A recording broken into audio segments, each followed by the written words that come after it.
Marvel and Netflix aren't letting past failures keep them from trying again with one of their most powerful heroes. The first teaser trailer for Iron Fist Season 2 debuted yesterday evening at the massive San Diego Comic-Con, giving audiences their first look at the new episodes. It might come as a bit of a surprise that the show is even getting a second season. The first season was critically panned when it debuted last year and is widely considered the worst of the Marvel Netflix offerings. The second season has a new showrunner, Raven Metzner, and will also feature new characters like Alice Eve as the Marvel villain Typhoid Mary. We'll get to find out if they can turn things around when the second season debuts September 7th. Now, this show looks much better. Looks like they've been taking a lot of the feedback and a lot of the notes that we have all been giving them, and I liked Iron Fist's appearance in the second season of Luke Cage. Feels like they're on the right tack here. They're going in the right direction. I'm holding out some hope for this. I'm excited about this character. I've always dug this character. I think the casting may have been a little bit cheeseball, but we shall see. Season 2 looks like it's going to make some amends.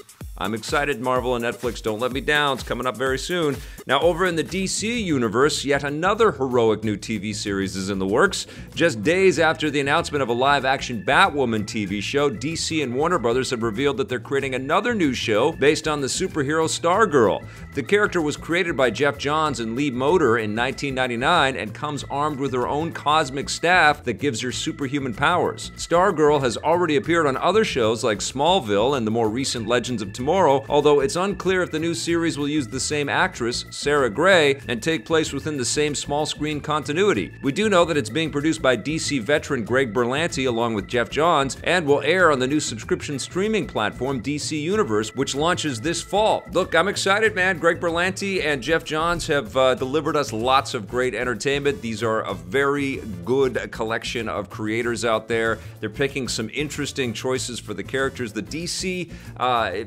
bench is very deep. There's lots of great characters for these people to pull from and bring onto the small screen. Stargirl is a cool character. I'm excited. You guys have got me. I'll try to find time in my busy superhero TV schedule to watch some Stargirl episodes as well. It's amazing how many of these shows there are. Now, Super Smash Bros. Ultimate isn't the only crossover game that's taking a deep breath of the wild.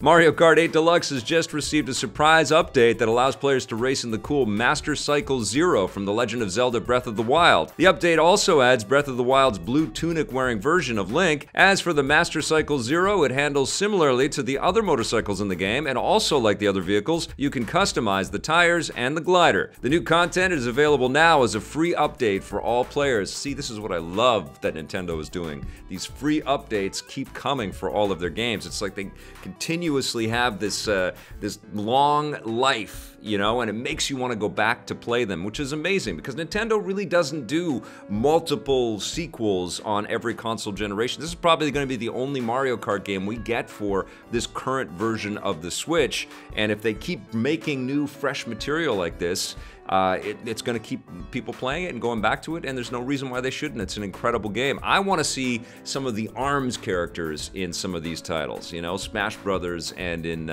Mario Kart. It'd be fantastic. The ARMS characters are some of the best characters that I think Nintendo's created in recent years. This is very good news, though, and of course I'm going to download this. Now, speaking of cycles, one of the biggest giants in entertainment is taking a bigger step into virtual reality. Disney has announced that they're creating their first VR short film. It's called Cycles and will debut at the SIGGRAPH Tech event in Vancouver next month. Although there have been several Disney VR experiences like Disney Movies VR on the Oculus Rift and Pixar's Coco VR game, Cycles will be their first film made for VR devices. It's being made by Walt Disney Animation Studios, the same team behind feature films like Frozen, Zootopia, and Moana. No word yet on when it will be given a wide release or what VR platforms will get it. This is pretty damn exciting news for VR fans out there. This is exactly the kind of support that VR headsets and VR technology needs. It's obviously Disney's the big brand here. It's not necessarily based on any of their animated stuff, but just the fact that they are putting resources and creative attention in this direction is a very, very big and positive thing. I still believe that, you know, what is going to get people to pick up headsets and race to the stores to sort of get into the hardware game around VR is software that is familiar to people, using characters that we know and love. I mean, it's great that there was a Coco Pixar you know, VR experience, but it's, you know, why was there no Incredibles type of experience? And still, I think the big one out there is Star Wars. You know, obviously you can go and have the Star Wars location-based VR experience out there, but people want to be able to fly X-Wings at home on a regular basis and join up with their buddies all over the world. And I don't know what VR is waiting for. We finally know when you'll be able to play Stardew Valley with your friends.